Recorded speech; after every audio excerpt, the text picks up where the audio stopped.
आपको बता दें कि गंगा दशहरा के अवसर पर श्रद्धालुओं ने वाराणसी के दशमेध घाट सहित दूसरे कई धार्मिक स्थानों पर पवित्र गंगा में डुबकी लगाई। गंगा के घाटों पर बड़ी संख्या में लोगों की भीड़ देखने को मिली। लोग सवेरे से ही स्नान के लिए घाटों पर पहुंचे। गंगा दशहरा के मौके पर प्रयागराज, अयोध्या और हरिद्वार के गंगा घाटों पर भारी भीड़ नजर आई। यूपी के पुलिस महानिदेशक प्रशांत कुमार ने बताया कि गंगा दशहरा पर होने वाले स्नान को देखते हुए नदियों के घाटों और सरोवरों के किनारे स्नानार्थियों की सुरक्षा का पुख्ता इंतजाम करने के निर्देश दिए गए थे, जो कि पूरे किए गए। साथ ही उन्होंने सभी पुलिस कमिश्नर, आईजी, डीआईजी और जिले के कप्तानों को इस संबंध में दिशा निर्देश जारी किया था, जिसमें ज्येष्ठ गंगा दशहरा स्नान पर्व को सकुशल संपन्न कराने के लिए सभी प्रबंधन करने के लिए किया गया था।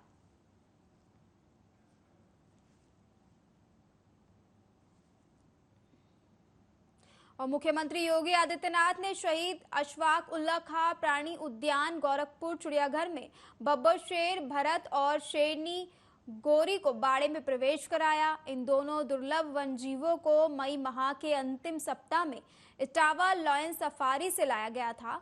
मुख्यमंत्री द्वारा इन्हें बाड़े में छोड़े जाने के बाद अब चिड़ियाघर आने वाले दर्शक बब्बर शेर की इस जोड़ी का दीदार कर सकेंगे, इनकी दहाड़ का भी रोमांच ले सकेंगे। इसके पहले 2 जून को भी मुख्यमंत्री योगी आदित्यनाथ चिड़ियाघर का भ्रमण करने आए थे। तब उन्होंने बब्बर शेर, 5 साल के भरत और शेरनी 7 साल की गौरी को देखने के साथ उनके बारे में जानकारी हासिल की थी।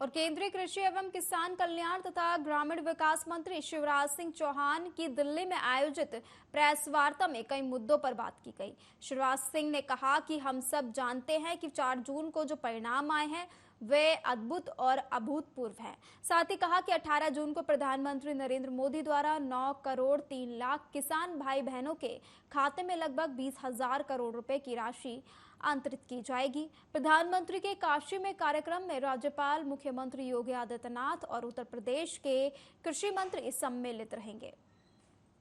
18 जून को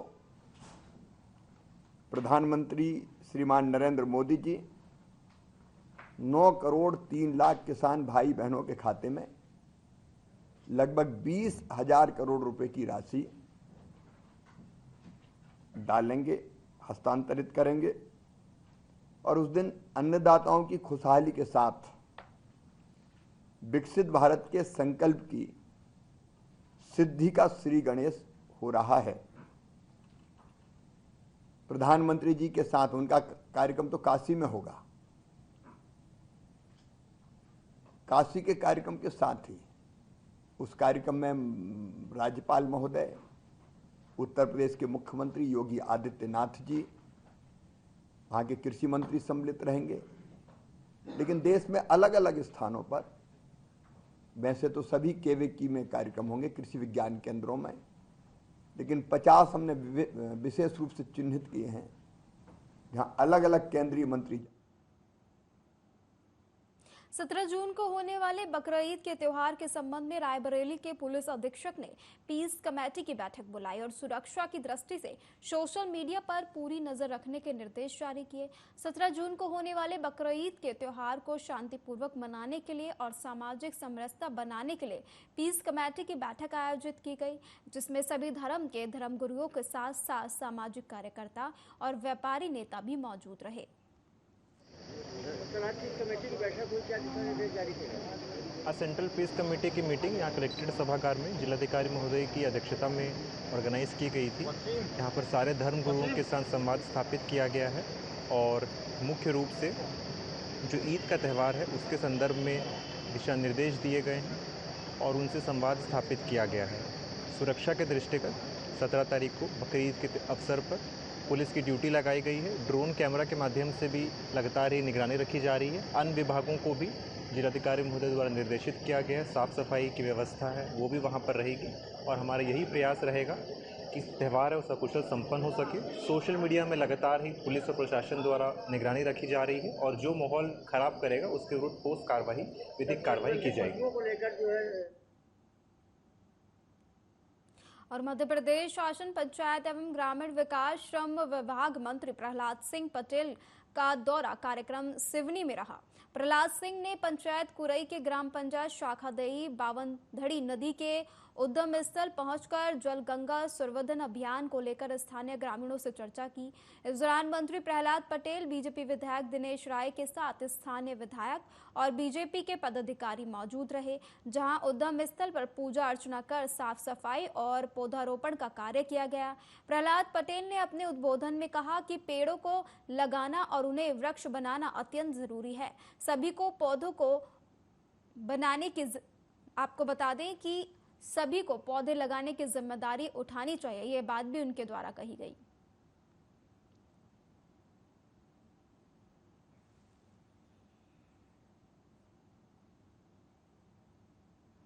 और यूपी के अलीगढ़ में ईद उल अजहा की नमाज और कुर्बानी को लेकर शहर मुफ्ती ने गाइडलाइन जारी की। पिछले साल की तरह इस बार भी ईद उल अजहा का त्योहार मनाया जाएगा। ईद की नमाज ईदगाह में 2 बार अदा की जाएगी। पहली नमाज 6:15 बजे और दूसरी नमाज 7 बजे अदा की जाएगी। शासन की गाइडलाइन के अनुसार सड़कों पर ईद की नमाज नहीं होगी, सड़क पर कुर्बानी नहीं की जाएगी, घर में ही कुर्बानी की जाएगी। देखिए, बकरी की नमाज जैसे पिछले साल हुई थी वही तरीका है, और इतना हमने फ़र्क किया है कि पिछले साल नई ईदगाह में जमात हुई पहली और दूसरी जमात पुरानी ईदगाह में हुई थी पौने घंटे बाद, लेकिन इस मतलब नई ईदगाह ही में दोनों जमातें कराएंगे। तो पहली जमात जो होगी वो तो मेंबर के वहीं पर खड़े होकर वहीं इमाम खड़ा होकर मेरा पीछे जैसे खड़ा होता है पर साहब देखेंगे।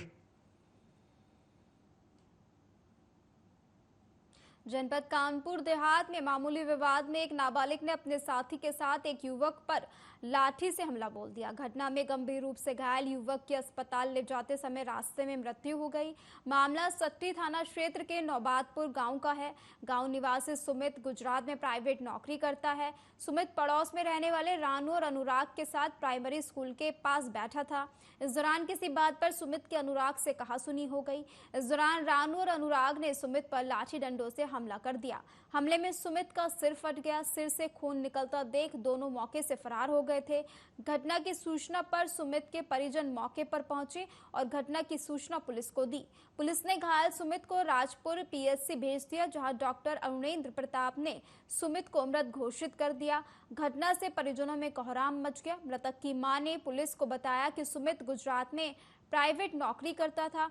गुरुवार को वह गुजरात से घर लौटा था। सुमित की 1 वर्ष पहले शादी की गई। घटना के बाद परिवार वालों का रो रो कर बुरा हाल है। क्या नाम है आपका? मालती है। मालती। हाँ। ये कौन है आपके? लड़का है। क्या नाम है? सुमित है। क्या हुआ है? लड़का लड़ाई हुई, दो अकेले होते नहीं तो क्या, किस बात को लेकर लड़ाई हुई माता? हम कौन आते मन स्कूल में हाँ? कोई रंजिश, पुरानी कोई रंजिश थी क्या? कोई लड़ाई तो कुछ काय से मारा है? काय से मारा है माता जी? पटक पटक के मारो जा चोट जम मूल मैया लागन दूजन मारो।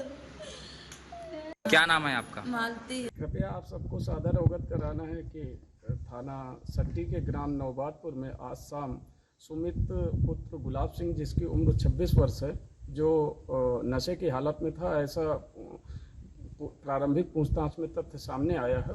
गांव के ही कुछ लोगों से उसका विवाद हो गया, जिनके द्वारा सुमित को चोट पहुंचाई गई और इस चोट से उसकी मृत्यु हो गई।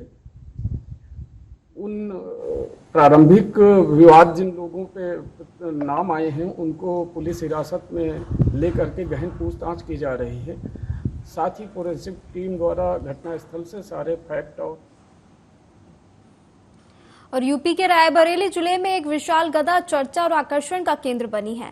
700 किलो वजन की अद्भुत हनुमान गदा गुजरात से बनकर आ गई है। 22 फीट लंबी इस गदा को बनाने में तकरीबन 18 कारीगरों की टीम 45 दिन लगातार जुटी रही।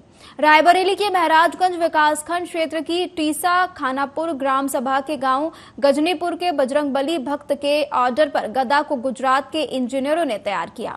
इस अद्भुत गदा को ट्रक द्वारा रायबरेली के गांव गजनीपुर स्थित कष्ट भजन देव धाम लाया गया, जहां श्री हनुमान भक्त राजकुमार यादव द्वारा बनवाए गए श्री हनुमान जी महाराज के मंदिर के गेट पर 2 सिल्वर कलर के बड़े कलश के साथ इसको स्थापित किया जाएगा।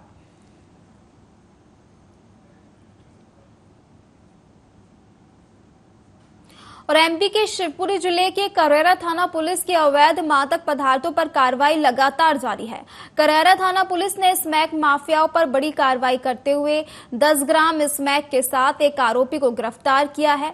करैरा थाना प्रभारी को मुखबिर द्वारा सूचना मिली कि एक व्यक्ति करैरा भीतरवार रोड पर कुम्हारपुरा पुलिया के पास स्मैक बेच रहा है। करैरा पुलिस ने मुखबिर के बताए स्थान पर जाकर दबिश दी तो उक्त स्थान पर व्यक्ति बैठा दिखाई दिया, जो पुलिस को देखकर भागने लगा, जिसे पकड़कर तलाशी ली तो उसके पास से 10 ग्राम स्मैक और एक इलेक्ट्रॉनिक कांटा मिला, जिसकी कीमत 2,05,000 रुपए आंकी जा रही है। वहीं आरोपी को गिरफ्तार कर उसके विरुद्ध NDPS एक्ट के तहत मामला दर्ज कर उससे अन्य सप्लायरों के संबंध में पूछताछ की जा रही है।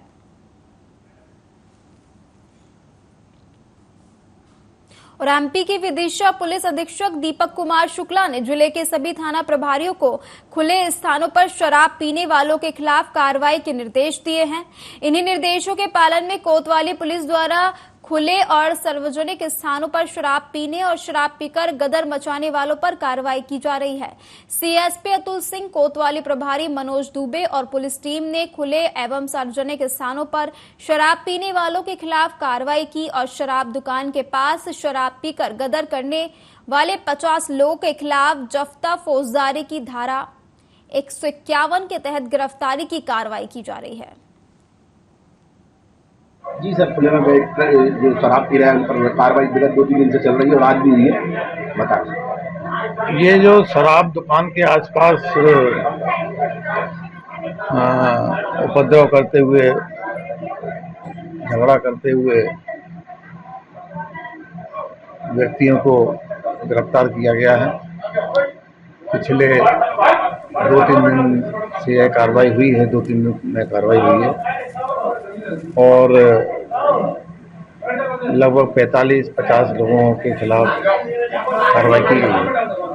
इन लोगों की किन धाराओं के तहत? ये 151 CRPC के तहत इनको गिरफ्तार किया गया है। क्या कुछ लोग? और पंजाब की भटिंडा पुलिस ने ऐसे 3 मेंबरों के चोर गिरोह को काबू किया, जिसमें 2 सगे भाई और एक ऐसा समाज सेवी है जिसके द्वारा समाज सेवा की आड़ में चोरी की घटनाओं को अंजाम दिया जाता है। इस चोर गिरोह द्वारा भटिंडा के गांव चक अतर सिंह वाला में बने आम आदमी क्लिनिक में सामान चोरी किया गया था। चोरी के सामान सहित भटिंडा पुलिस ने एक समाज सेवी को उसके 2 साथियों के साथ गिरफ्तार करने में सफलता हासिल की है। 10 जून ਅਤੇ 12 ਜੂਨ ਦੀ ਰਾਤ ਨੂੰ ਪਿੰਡ ਚੱਕ ਅਤਰ ਸਿੰਘ ਵਾਲਾ ਵਿਖੇ ਇੱਕ ਜਿਹੜਾ ਆਮ ਆਦਮੀ ਮਹੱਲਾ ਕਲੀਨਿਕ ਆ, ਉੱਥੇ ਰਾਤ ਸਮੇਂ ਕੁਝ ਅਣਪਛਾਤੇ ਵਿਅਕਤੀਆਂ ਵੱਲੋਂ ਉਹਦੇ ਕਲੀਨਿਕ ਦੇ ਜਿੰਦਰੇ ਤੋੜ ਕੇ ਉਸ ਦੇ ਵਿੱਚੋਂ ਇੱਕ AC ਤੇ AC ਦਾ ਕੰਪਰੈਸ਼ਰ ਤੇ ਇਨਵੈਂਟਰ ਤੇ ਬੈਟਰਾ ਤੇ ਇੱਕ ਕੰਧ ਵਾਲਾ ਪੱਖਾ ਚੋਰੀ ਕੀਤਾ ਗਿਆ ਸੀ ਤੇ ਉਸ ਦੇ ਅੰਦਰ ਬੜੀ ਬੁਰੀ ਤਰ੍ਹਾਂ ਦਵਾਈਆਂ ਦੀ ਫੁੱਲਾ ਫਰਾਲੀ ਕੀਤੀ ਗਈ ਸੀ, ਜਿਸ ਤੇ ਮੁਕੱਦਮਾ ਨੰਬਰ 24 अंडर सैक्शन 457 380 थाना आनंदगढ़ विखे दर्ज किया गया। तो इस चोरी नूं चैलेंज के तौर पर लैंदियां होया साडे मानयोग SSP साहब श्री दीपक पार्क IPS जी द्वारा एक स्पैशल इन्वेस्टिगेशन टीम का गठन किया गया। तो इस दौरान एक टैक्नीकल एविडेंस अते मुखबर खास की इतलाह के अनुसार असी इस दे संबंध विच 3 विअक्ति जिन्हां दे विचों एक सेवक सिंह उर्फ गग्गी ते एक रवि सिंह, दोने सके भरा पुत्रान हरनेक सिंह वासी ਚੱਕ ਅਤਰ ਸਿੰਘ ਵਾਲਾ ਅਤੇ मनप्रीत उर्फ बीला सन ऑफ जगतार सिंह वासी ਚੱਕ ਅਤਰ ਸਿੰਘ ਵਾਲਾ ਨੂੰ गिरफ्तार करके ਇਹਨਾਂ ਦੁਆਰਾ ਇਹ ਜਿਹੜਾ ਚੋਰੀ ਕੀਤਾ ਹੋਇਆ ਕੰਪਰੈਸ਼ਰ, AC ਤੇ ਇਨਵੈਂਟਰ ਤੇ ਬੈਟਰਾ ਤੇ ਕੰਧ ਵਾਲਾ ਪੱਖਾ ਅਸੀਂ ਇਹਨਾਂ ਤੋਂ ਬਰਾਮਦ ਕਰ ਲਿਆ ਤੇ ਇਹਨਾਂ ਨੂੰ ਗ੍ਰਿਫਤਾਰ ਕੀਤਾ ਗਿਆ। ਇੱਥੇ ਵਿਸ਼ੇਸ਼ ਤੌਰ ਤੇ ਦੱਸਣਯੋਗ ਆ ਵੀ ਜਿਹੜਾ ਸੇਵਕ ਸਿੰਘ ਗੱਗੀ ਆ, ਇਹਦੇ ਤੇ ਪਹਿਲਾਂ ਵੀ 2 ਚੋਰੀ ਦੇ ਮੁਕੱਦਮੇ ਦਰਜ ਆ। ਇਹਨੇ ਪਹਿਲਾਂ ਪਿੰਡ ਦੇ ਵਿੱਚੋਂ ਇੱਕ ਮੋਟਰ ਚੋਰੀ ਕੀਤੀ ਸੀ, ਧਾਰਮਿਕ ਸਥਾਨ ਤੋਂ ਚੋਰੀ ਕੀਤੀ ਸੀ ਤੇ ਮਨਪ੍ਰੀਤ ਬੀਲੇ ਨੇ ਖੇਤਾਂ ਦੇ ਵਿੱਚੋਂ ਟਰਾਂਸਫਾਰਮਰਾਂ ਦੀ ਚੋਰੀ ਕੀਤੀ ਸੀ ਤੇ ਜਿਹੜਾ ਰਵੀ ਸਿੰਘ ਆ ਇਹ ਆਪਣੇ ਆਪ ਨੂੰ ਅਖੌਤੀ ਸਮਾਜ ਸੇਵਕ ਤੇ ਪ੍ਰਧਾਨ ਅਖਵਾਉਂਦਾ ਤੇ ਇਹ ਕਦੇ ਵੱਖ-ਵੱਖ ਸਮਿਆਂ ਤੇ ਪ੍ਰਸ਼ਾਸਨ ਦੇ ਬਰਖਲਾਫ ਅਖੌਤੀ ਤੌਰ ਤੇ ਇਹ ਧਰਨੇ ਵੀ ਲਗਾਉਂਦਾ ਰਹਿੰਦਾ ਤੇ ਇਹਨਾਂ ਨੂੰ ਅਸੀਂ ਗ੍ਰਿਫਤਾਰ ਕਰਕੇ कोर्ट दे विच पेश करके। और गंगा दशहरा के अवसर पर श्रद्धालुओं ने वाराणसी के दशमेघ घाट सहित दूसरे कई धार्मिक स्थानों पर पवित्र गंगा में डुबकी लगाई। गंगा के घाटों पर बड़ी संख्या में लोगों की भीड़ जुटी। लोग सवेरे से ही स्नान के लिए घाटों पर पहुंचे। गंगा दशहरा के मौके पर प्रयागराज, अयोध्या और हरिद्वार के गंगा घाटों पर भारी भीड़ नजर आई। यूपी के पुलिस महानिदेशक प्रशांत कुमार ने रविवार को गंगा दशहरा पर होने वाले स्नान को देखते हुए नदियों के घाटों और सरोवरों के किनारे स्नानार्थियों की सुरक्षा का पुख्ता इंतजाम करने का निर्देश दिया था। साथ ही उन्होंने सभी पुलिस कमिश्नर, IG, DIG और जिले के कप्तानों को शनिवार को इस संबंध में निर्देश जारी किए थे, जिसमें ज्येष्ठ गंगा दशहरा स्नान पर्व को सकुशल संपन्न कराने के लिए सभी प्रबंध करने की बात कही गई थी।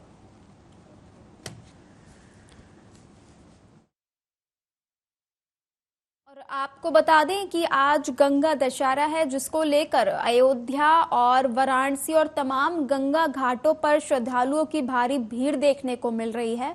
सभी श्रद्धालु इस दौरान आज के दिन स्नान करने के लिए गंगा घाटों पर जुटे हैं। आप इन तस्वीरों में देख सकते हैं कि किस तरीके से भारी संख्या में श्रद्धालु गंगा में डुबकी लगाते हुए नजर आ रहे हैं। दूर तक नजर जाए तो दूर तक आपको सिर्फ और सिर्फ लोगों की भीड़ नजर आएगी, जहां तमाम श्रद्धालु गंगा में डुबकी लगा रहे हैं। आज गंगा दशहरा है और सभी गंगा स्नान कर मां गंगा को याद कर रहे हैं और उनको नमन कर पूजा पाठ करते नजर आ रहे हैं। आपको बता दें कि गंगा दशहरा के अवसर पर आज के दिन आस्था की डुबकी लगाना का बहुत ही पुण्य माना जाता है। वहीं श्रद्धालुओं ने पवित्र गंगा में आस्था की डुबकी लगाई। आज गंगा दशहरा को लेकर तमाम तरीके के सुरक्षा के इंतजाम किए गए थे। चप्पे चप्पे पर पुलिस बल को तैनात किया गया। साथ ही गंगा घाटों पर विशेष अभियान चलाया गया और विशेष स्वच्छता अभियान को लेकर मुहिम चलाई गई, ताकि श्रद्धालु को किसी भी तरीके की दिक्कतों का सामना ना करना पड़े। आज गंगा दशहरा है और सुबह से ही जो है भारी संख्या में लोग अपने घरों से तमाम गंगा घाटों की ओर निकल गए। और आज जिस तरीके से गंगा स्नान है और इसको लेकर किस तरीके से गंगा घाटों पर लोगों की भीड़ नजर आई, इसको लेकर मेरे संवाददाता ओम शंकर शुक्ला मेरे साथ जुड़ गए हैं। ओम जी, आज गंगा दशहरा है, किस तरीके की व्यवस्थाएं देखने को मिल रही हैं? जी बिल्कुल, और हिंदुओं के पवित्र त्योहार गंगा दशहरा को देखा जाए तो आज सुबह से ही गंगा घाटों पर आस्था का सैलाब उमड़ा हुआ है। लोग सैकड़ों किलोमीटर दूर से जो है वो आकर गंगा स्नान है और विधिवत पूजा पाठ करने के बाद जो है दान दक्षिणा कर रहे हैं। तो उनके जीवन में उत्तम जिला प्रशासन की बात करी जाए तो जिला वहाँ पर टीमें भी जो है वो लगा दी गई है कि कोई किसी भी अप्रिय घटना से तुरंत निपटा जा सके। देखिए ओम जी, जिस तरीके से आज तमाम भारी मात्रा में श्रद्धालु गंगा स्नानों में डुबकी लगा रहे हैं, तो किस तरीके से आज जो है यातायात को लेकर रूट डाइवर्जन किया गया है ताकि आम जन को किसी भी तरीके की परेशानी ना हो। हम बात करें अयोध्या की, वाराणसी की, तमाम जगहों पर बाहर से भारी संख्या में लोग मौजूद हैं और गंगा स्नान कर रहे हैं। जी बिल्कुल, और गंगा की बात करी जाए तो गंगा का मुख्य केंद्र जो है प्रयागराज है। जिगासो गंगा घाट है, गंगा घाट है, बोकला गंगा घाट, तो 3 गंगा घाट यहाँ पर पड़ते हैं, जहाँ तीनों घाटों पर सुबह से ही जो है वो आस्था का सैलाब उमड़ा है और लोग सपरिवार आ रहे हैं और जो है गंगा में डुबकी लगा रहे हैं। ऐसी मान्यता है कि आज के दिन जो भी स्त्री या पुरुष या बच्चा वो गंगा में स्नान करता है और विधिवत पूजा पाठ और दान दक्षिणा करता है, गंगा माँ उसके जीवन में जो है सुख समृद्धि और वैभव लाती है। इसी आस्था और विश्वास के साथ आज जो है गंगा दशहरा के दिन जो है वो जनपद में आस्था का सैलाब उमड़ा हुआ है। देखिए ओम, जिस तरीके से आज लोगों की भीड़ उमड़ी है, कहीं ना कहीं गंगा घाटों पर तमाम तरीके की गंदगी और देखने को मिलेगी, तो किस तरीके से सफाई व्यवस्था को मैनेज किया गया है, किस तरीके से लोगों को वहां सफाई करने के लिए लगाया गया है, क्या कुछ एक्स्ट्रा इंतजाम वहां किए गए हैं? जहाँ पर भी जो है वो गंगा घाट है वहाँ की नगर पंचायतों को जिम्मेदारी दी गई है और सुलभ शौचालयों की साफ सफाई से लेकर कूड़े उठाने तक की व्यवस्था जो है वो सफाई कर्मचारियों द्वारा की जा रही है। तो किसी प्रकार की कोई अव्यवस्था ना हो, इसके लिए जिला प्रशासन ने 15 दिन पहले ही इसकी तैयारी कर ली थी और रायबरेली जनपद में इस तरह की कोई भी दिक्कत नहीं है। लोग जो है आराम से गंगा में डुबकी लगा रहे हैं और अपने आप को धन्य कर रहे हैं। ओम जी, रायबरेली में कौन कौन से गंगा घाट है जहाँ पर लोगों की भीड़ देखने को मिल रही है? रायबरेली में जो है जिगासो गंगा घाट है, वहाँ से 30 किलोमीटर की दूरी पर जो है डलमऊ गंगा घाट है जो मुख्य गंगा घाट माना जाता है और इसके आगे जो है ऊंचाहाट थाना क्षेत्र के अंतर्गत गोकला गंगा घाट पड़ता है जो जनपद प्रतापगढ़ की सीमा को जोड़ता है। तो तीनों जो है गंगा घाटों पर जो है आज भारी मात्रा में श्रद्धालु पहुंच रहे हैं और गंगा स्नान कर रहे हैं। देखिए ओम जी, आज भीषण गर्मी भी पड़ रही है और दूसरी तरफ जो है लोग भारी संख्या में गंगा घाटों पर मौजूद है। किस तरीके से लोगों को गर्मी से बचाने के लिए पंखे और पानी की व्यवस्थाएं क्या कुछ की गई हैं, उसके बारे में भी बता दीजिए। तो अगर गंगा की बात करी जाए तो सुबह 4 बजे से ही लोगों ने गंगा स्नान करना शुरू कर दिया। अब धीरे धीरे भीड़ बिल्कुल समाप्त हो गई है क्योंकि भीड़, लेकिन कहीं ना कहीं इस भीषण गर्मी में आस्था भारी पड़ी है और लोग जो है सर ढककर जो है छाता लगाकर जो है जी वो गंगा घाटों तक पहुंच रहे हैं। देखिए, जिस तरीके से भारी संख्या में लोग अन्य जगहों से गंगा घाटों पर मौजूद हैं, तो किस तरीके से रोडवेज पर बसों की व्यवस्थाएं की गई हैं? क्या कुछ एक्स्ट्रा बस वहां पर लगाए गए हैं जिससे लोगों को आने जाने में किसी भी तरीके की परेशानी का सामना ना करना पड़े? जी बिल्कुल, रोडवेज प्रशासन ने जो है वो 3 एक्स्ट्रा बसें लगाई हैं अलग अलग गंगा घाटों के लिए। इसके साथ ही लोग प्राइवेट वाहन से लेके जो है वो प्राइवेट गाड़ियों से भी गंगा घाट तक पहुंच रहे हैं। तमाम जानकारी साझा करने के लिए बहुत बहुत शुक्रिया ओम। तो जिस तरीके से आज जो है सुबह से ही भारी संख्या में लोग अपने घरों से बाहर निकले और आज गंगा दशहरा है, भारी संख्या में लोग जगह जगह पर गंगा घाटों पर स्नान करने के लिए पहुंच रहे हैं। फिलहाल मेरे साथ इस बुलेटिन में इतना ही। तमाम बड़ी खबरों के लिए आप देखते रहिए आर्या न्यूज। नमस्कार।